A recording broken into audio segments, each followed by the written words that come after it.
Hi, I'm James Brooks, a reporter with the Alaska Beacon, Alaska's new nonprofit news source. Voting is now underway in the special primary election that's the first step to temporarily replacing Congressman Don Young. Because it's a special election taking place on short notice, the state is sending ballots to every registered voter in Alaska's first ever statewide election by mail. That means you have received or are about to receive a ballot by mail. It'll look like this. Some political groups design mailers to look official, so if you have doubts about what you've received, look for this mark from the U.S. Postal Service. If a ballot comes to you and it's for a person who doesn't live anymore where you are, write "not at this address, return to sender" on that envelope and put it back in the mailbox. When you open your envelope, you'll find a ballot, a secrecy sleeve, a list of instructions, and a prepaid mailing envelope. The ballot is pretty straightforward. There are 48 candidates competing to replace Don Young, but you only need to pick one. Use a blue pen or a black pen or a marker. Even a Sharpie will register when it comes time to count the ballots. Don't use a pencil. The candidates on the ballot are ordered alphabetically by last name, but the list starts in a different place based on the state House district that you're voting from. This is a ballot from House District 33, so it starts with the 33rd candidate, Emil Nadi. If you've been following the news, you might have heard that Alaska has a new election system that uses ranked choice voting, but that comes later. Right now, you pick just one candidate. The 4 people who receive the most votes in this election will advance to the statewide special general election in August, and that's the election that will use ranked choice voting.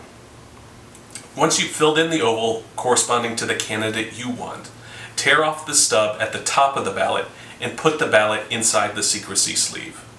You don't need the sleeve, your vote will still be counted without it, but it can keep someone from reading your vote through the envelope. Put the sleeve containing your ballot into the envelope, but before you seal your envelope, sign it on the designated line on the back of the envelope. You'll also need to provide an identifying number like your birth date, your driver's license number, or the last 4 digits of your social security number. Someone else needs to sign the ballot also to verify that you are who you say you are. In 2020, because of COVID, a judge ruled that Alaskans didn't need to sign their mail-in ballots. That court order has expired, so you do need a witness to sign, and it can be anyone at least 18 years old. After you've signed and a witness has signed, seal the envelope.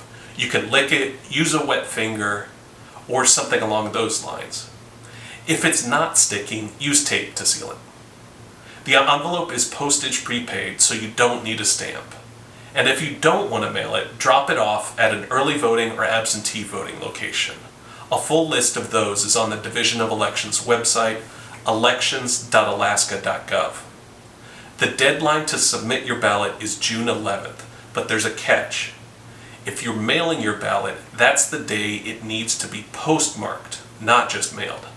And since most Alaska mail is postmarked in Anchorage, you should stick it in a mailbox a few days beforehand, especially if you're not in Anchorage, in order to be safe.